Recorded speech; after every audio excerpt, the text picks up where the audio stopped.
Thank you for joining us on another episode of NAXT, our non-applicable recap of NXT. I'm Chubbs. One take. Facebook, Twitter, and Instagram. All that stuff. Like, share, and subscribe. What? I'm weird. Oh. Weird OCD just kicked in. NXT, August 9th. Again, always, Full Sail University. Well, not always. There was a time where for they weren't for a tapings. little bit. Yeah. What have you? Not a lot happened. Well, we only had 3 matches, which the first one was the debuting of the Street Profits, and they went against the Metro Brothers. Were they really the first match? Yeah. Huh. There was a whole bunch before. Well, obviously with the Street Profits being their debut, they won. And then a whole bunch of other mumbo jumbo. Then we had Wunny Lorcan versus Danny Burch in their one more match. Danny won. Rumors that they possibly might have another match at Takeover, maybe for their... They better, because this second match was not as good as their first. No, the first one was much more fluid, and yeah, even with a broken nose. And then our main event was... Jose versus Cien Almas with his associate, I guess. I thought you said no wait, like you were going to add another match that happened that I completely forgot about. No wait. Dude, you know the funny thing is you saying that is I can't even hear no wait without going, no wait, Jose. I hate him. He looks like a light-skinned Ezekiel Elliott, and he cannot dance. Big one. I don't like his gimmick won't go outside of NXT. I mean, if he got the main roster, he'd get a pop for a while, but people would get sick of it kind of quick, I think. Yeah, because I don't even think he's that good in the ring. He's serviceable. Like he's not Jinder Mahal bad. No, he's not like, oh my god, botch, but he's not exciting. But I don't mind his gimmick. He's entertaining. I think they mainly keep him around for his house show stuff because he's known for doing stuff with even like the refs for house shows. Like, he's gotten Bobby Roode to start dancing with him in matches and, like, stuff like that. So I think they kind of keep him around for getting the crowd into it and stuff because he is entertaining and he's funny. I suppose. All right, so with that all being said, we'll go back to the top. The show started out with Nikki Cross going into the ring while Morrow and Nigel and Percy were talking. Yeah. And you just hear Nikki yelling and screaming. Her top was a little bit more low cut than usual. And I'm the only one that didn't notice because I was like, oh, Nikki, okay, and then spaced out because I was just, like, out of it.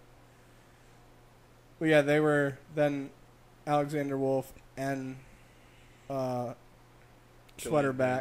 Killian Dane. Got into the ring, and they called out Authors of Pain. Yeah. Who came out as they were coming down the ramp. The return of Eric Young. Yes. And... So when he zip-tied... Akam. No. Razor. Yes. When they zip-tied him to the barricade, I went, you just gave him a weapon. And then he ended up taking the barricade off and dragging it to the ring, but, like, oversold the attack. Yeah. Because, I mean, to me he oversold it because I've seen him go through much more and not be that beat down. Yeah, I get what you're saying, but in the same was all, and I agree with you, but I feel like it was just kind of trying to sell for Eric and his strength. I'm not saying you're wrong. I'm just saying, like, I didn't look at it and go. I guess, but what? Like, Eric's not that much bigger than anybody. No. I mean, I guess, I don't know, the surprise aspect of it, and he hit his head on the barricade a few times.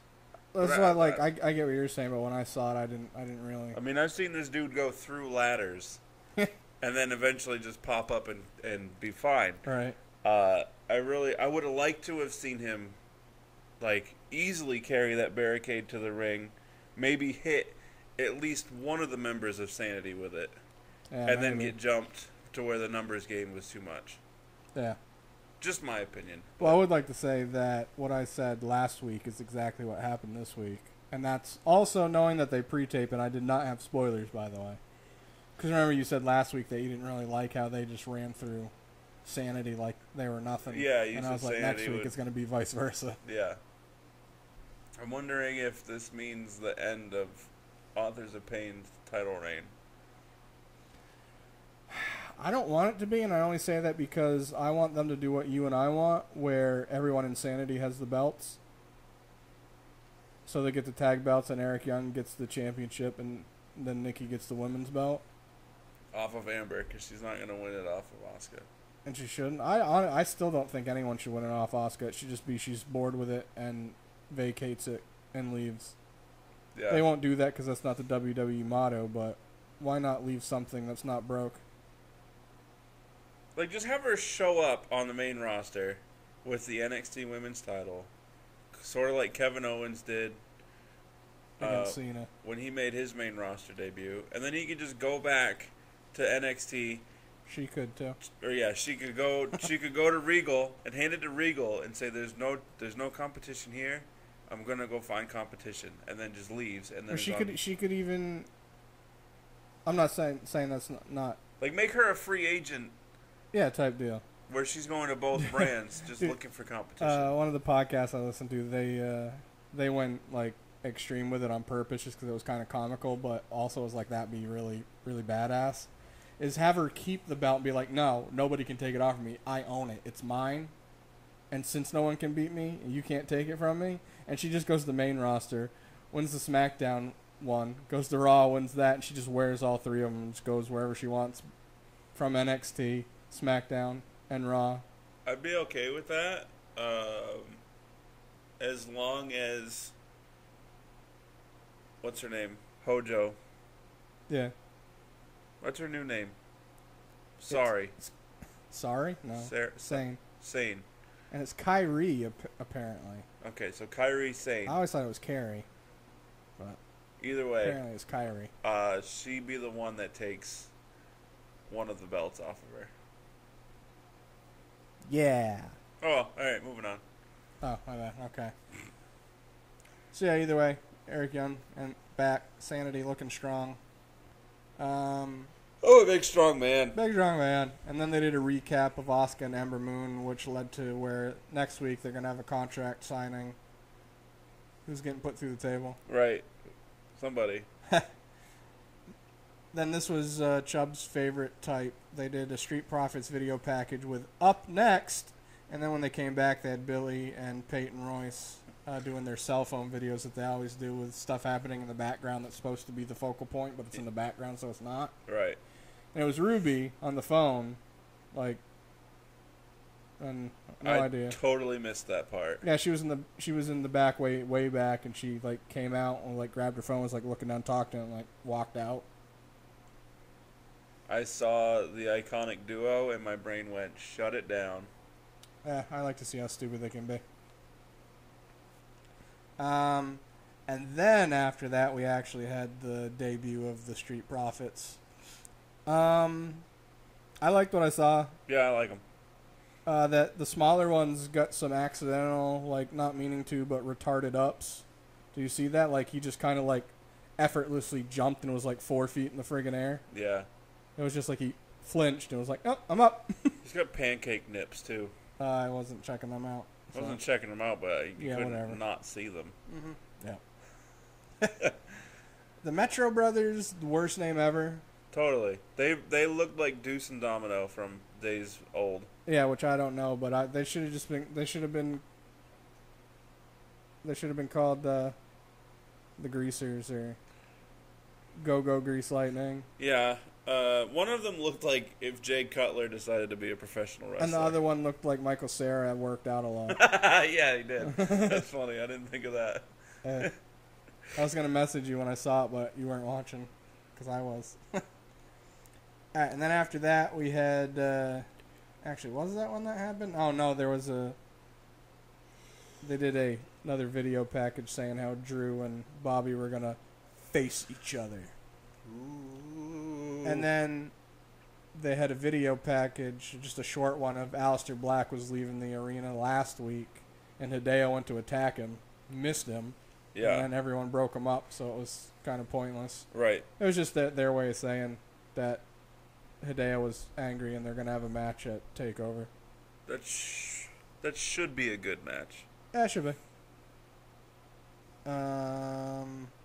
And then, obviously, the match was announced, I put in quotes, afterwards. And now, that's when we had where Regal was in the ring, and he brought out Drew and then Bobby. This is where it almost happened exactly like I said it was going to happen.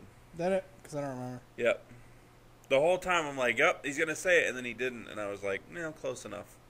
To my notes. So, for those that didn't see, which I'm guessing you did, Roderick Strong came out, and his talking was better this week than it was last week, but still it's not very becoming. Yeah. And it sucks because I really like him. And then Bobby was the one setting up the match. He's like, well, this will happen, and that'll happen. So in my notes I put Bobby, new GM, ? Just as a joke. And it was funny, right after I finished doing my question mark, Regal went, I'm the one that makes the matches. I was like, calm down. So Booby, being Booby, decided that he was going to try to set up Roderick Strong to face Drew next week. Which is weird, because the thought process I'm assuming is that Roddy would take out Drew. Or at least have him worn out for TakeOver. And obviously that's for the people that don't know that it's pre-taped and happened 3 weeks ago. I mean, real life, Drew McIntyre is destroying Roderick Strong. Yeah. Wrestling-wise, they'll probably have a decent match. I mean, I like both of them enough to see. I don't want to say one way or the other because I'm just looking at strengths and weaknesses. I mean, Roderick's going to win. I mean, yeah, because Drew's already got the number one contendership. He's already got the match at TakeOver regardless. And Roderick can win via DQ and it's still a win. Well, my thing is what I'm wondering is that if Roderick wins, which he probably will, he's facing Bobby Roode. After TakeOver. And Roderick was adamant about saying that he didn't care if it was for the championship. He was fighting for his family. Right. So is Bobby going to lose the belt? Well, if Bobby does, then Bobby's going to get a rematch. Right. And then Roderick's going to be given the match against Bobby anyway. So maybe that's when they make it a triple threat. Because that was what I said was going to happen, was that Roderick was going to come out and he was going to get put into a match where if he won, he got to be in the TakeOver main event in a triple threat. Right. Missed it by that much. Right. We still got another week. So, yeah. Maybe. I could see Bobby losing. I don't know. What if Roderick causes him the match? Yeah, I could see that happening. Yeah. I don't know. I feel like there's going to be a triple threat somewhere down the line. Yeah. And also for anyone listening, so next week we're going to do the TakeOver predictions. Yeah. Do you want to just combine it with the SummerSlam predictions? Not really. Because I don't usually put that up until Sunday and TakeOver's on Saturday. Right. And depending on time and stuff, I don't want it to end up being late. Because if it's a long episode, because we're doing both. Well, if we end up recording Friday, you can put it up Saturday. I'd still rather do two. Okay. Whatever. More videos, more views. Gets us to the point where we can start getting revenue. Sure. Sure. I know it's only one more, but it's still possible 5 more views. I mean, whatever. Yeah, so that ended with what we just said, which I'm still kind of confused on how they broke it down. It didn't really make sense. Well, let me revise that. I get what they're saying, but the way they're doing it, I don't know how to say this without being dirty, so I'm trying to... The only comparison I can think of is a dirty innuendo. They basically went the long way to get there, is what I'm getting at. Okay. I don't even know how to word it because I just confused myself. I feel like them having Roderick come out And then Bobby saying, like, they were basically doing it so Bobby could look, manipulative and trying to go, ha ha ha, I'm getting one over on Drew. I'm going to get him weakened for our match, blah, blah, blah. Mm-hmm. But just the way they did it where, okay, these guys will have a match. Drew still has his match. And then you face Bobby Roode anyways after TakeOver. It was just a lot of weird directions. You know what I mean? Right. You know why I couldn't be in the crowd at a taping for NXT? Because we'd make fun of all the people that are there all the time that think they're funny. No, because if I was at that taping where Drew McIntyre said to Bobby, "I'm gonna beat Roderick Strong, and then in 4 days at TakeOver, I'm gonna beat you." When this was already pre-recorded, it's not 4 days. Yeah, it was like 3 weeks. Yeah, like I would have shouted something out like, "It's only the middle of July." They would edit it out. Probably. Tape delay. Then after that, we had a Johnny Wrestling interview where he said he hasn't missed the TakeOver since the Brooklyn one that he did, which I believe was 2. Yeah, last year. And he hasn't missed one since, and he's not going to miss one, so he wants a match. Didn't go the way I wanted it to. And then after that interview, we had Oney Lorcan versus Danny Burch. And as we already said, it wasn't as good as their first match. Yeah. Still kind of decent. I did kind of like the ending of it where Oney was pissed that he lost, so he went to leave, and then Danny was like, whoa, whoa, whoa, don't disrespect you or me. And then they shook hands and whatnot, so I thought that was kind of cool. We already talked about that enough.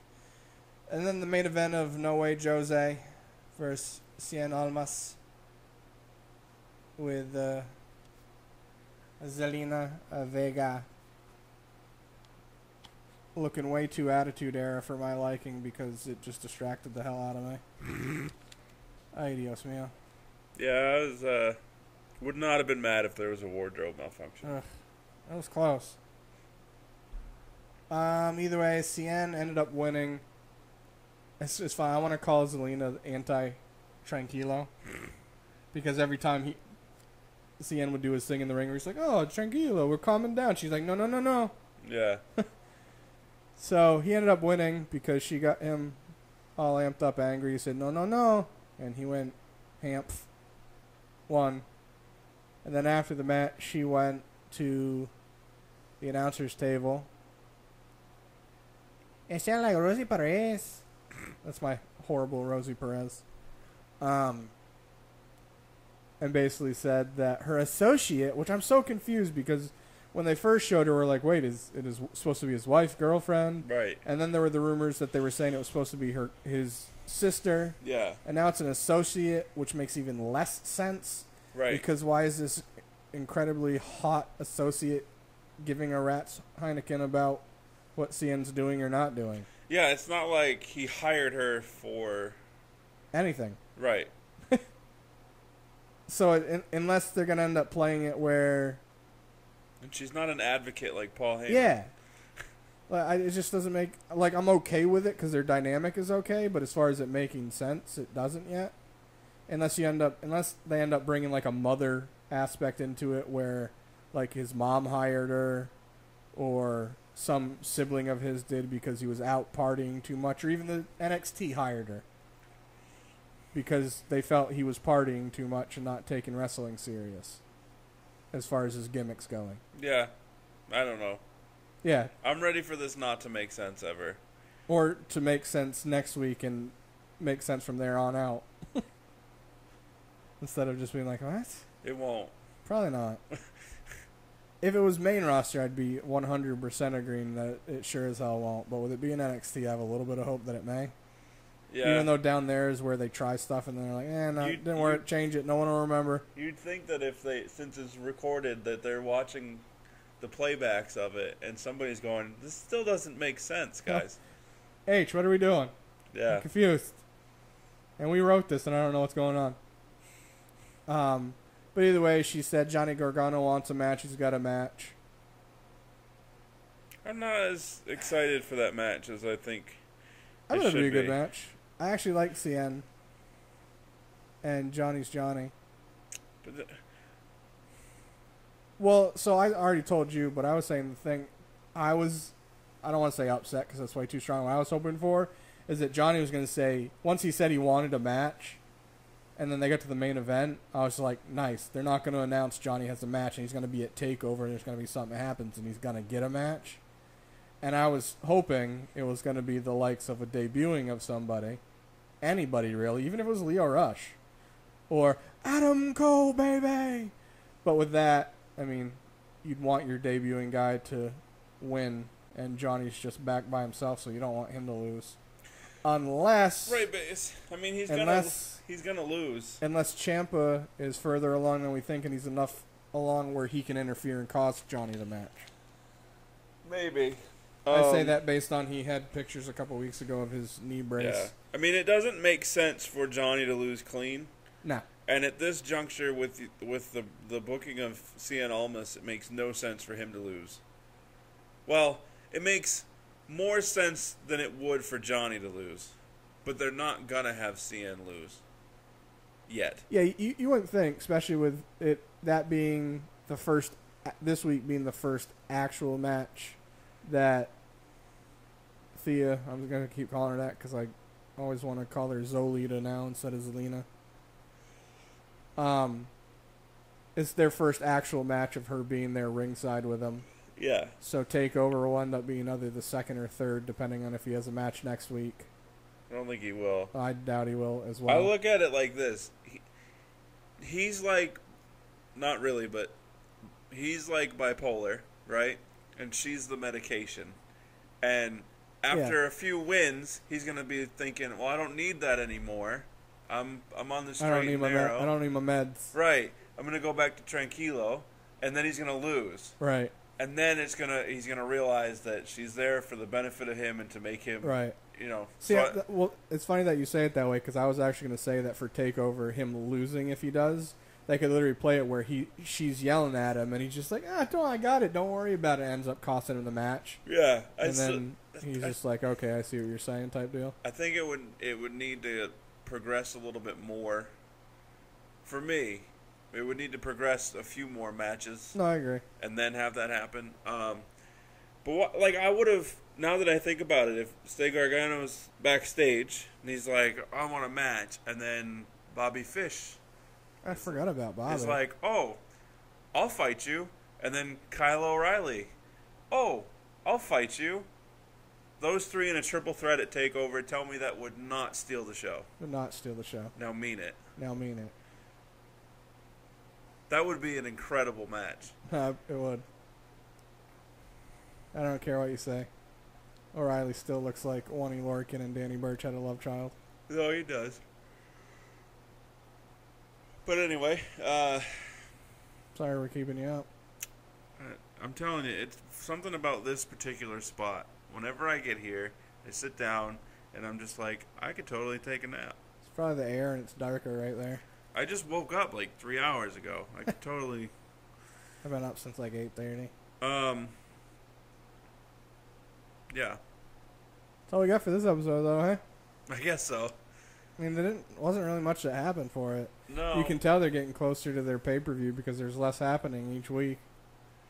They're just jamming in Next stuff. week's the contract signing for Asuka and That's it. Ember. That's it. That's all episode. The Roderick Strong, I almost called him Roddy McIntyre. Rude. Roderick Strong and Drew McIntyre. I almost called him what? Roddy Rude. Roddy! I don't know if they'll do Danny Burch, and I'm wondering if they do a Danny Burch or Oney Lorcan match that ends in a draw, which would set up a TakeOver. Or they just end up having a segment with them that was last week after the show where they were still talking afterwards and we're like, something happens, we're like, one more match, and it goes on forever. One more match. I still say I want them to form a team and to fight Sheamus and Cesaro, because then it would be the bar versus the guys that like to go to the bar. And even more funny since Cesaro doesn't drink. Yeah. We are the bar. We are the bar. That's my Sheamus impression. We are the bar. I don't know. I'm just ready for TakeOver. I'm worried that this is not going to be as good as some of the other TakeOvers. Just looking at the card, I don't feel like it is.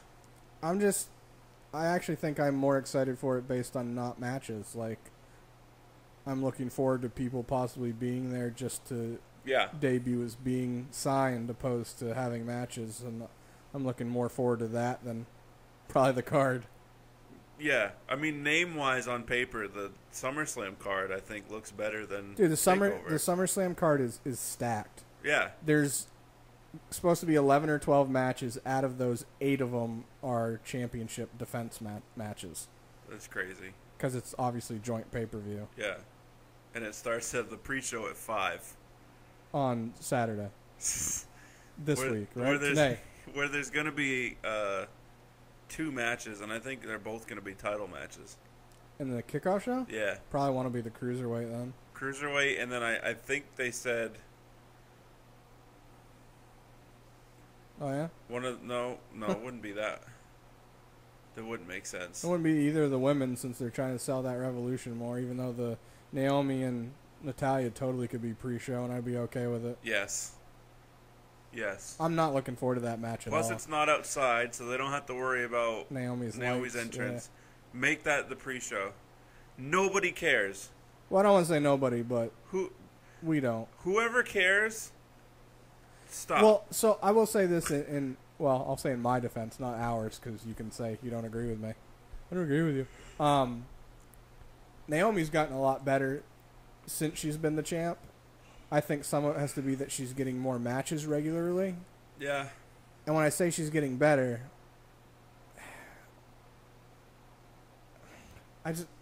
once I saw that they were going to have Natalya win, I was just like, I've completely lost interest in this. Yeah. She's still not... Naomi still can't carry a match. No. Like Charlotte can, or Becky can, or Sasha can. Right. And I will say, I watched... it was from last year, the weekend of, or the week of SummerSlam last year. What's his name? Sam Roberts, his podcast. He just barely this week posted the video with her, the episode with her. From a year ago? Yeah. Come on, Sam. That's why I was telling you the other day. I'm like, I just don't get it. Like, he'll post them. I'm like, oh, cool, new information. And I'm just like, I already know all this crap because it's like a year old. But either way, he had the one with Natalya. And since, obviously, I know who she is and I have known who she is, I don't really pay attention to her outside of the ring because I've had no need to or no want to. So I was like, you know what, I'll check out the interview to see if, almost like watching Up, Up, Down, Down, where you get an insight on somebody that you don't like, and you're just like, oh, they're actually really cool. Yeah. I get why people really like her. She's easy to talk to by the sounds of it, and she's friendly. She seems genuine with what she says. She seems to be able to take a joke. She really likes Tupac and Biggie and named some of her cats after them. I know, right? I had the same look. I was just like some white Canadian chick. That's weird. I could see her like cleaning house with the bandana tied around the front. I guess she doesn't really know any of their music, but she was just always infatuated with both of them, especially Tupac because of what he did not related to music. Because, you know, he was political and outspoken and whatnot. Okay. It's even weirder. Yeah, I know. But either way, she does seem like a cool chick, regardless, so that at least made me happier. Right. But I'm still not excited to see her matches.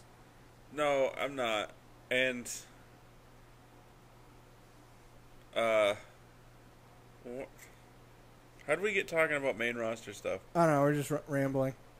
Because we were talking about TakeOver and how it was probably may not be as good as SummerSlam because SummerSlam's stacked. And then, I don't know, we're going to talk about that and other stuff. This is NXT, so we're done with that. Yeah, so check it out. Like, share, subscribe. Facebook, Instagram, Twitter, SoundCloud for a little bit. All on the screen. Well, except for SoundCloud. I still haven't put it on because I wasn't sure how long it was going to be lasting. I didn't want to waste the time. Oh, well, if you care, NA Podcast 919. Which there also will be links on her Twitter that take you to the page as well. Yeah. Yeah. All right. Deuces. Double 'em.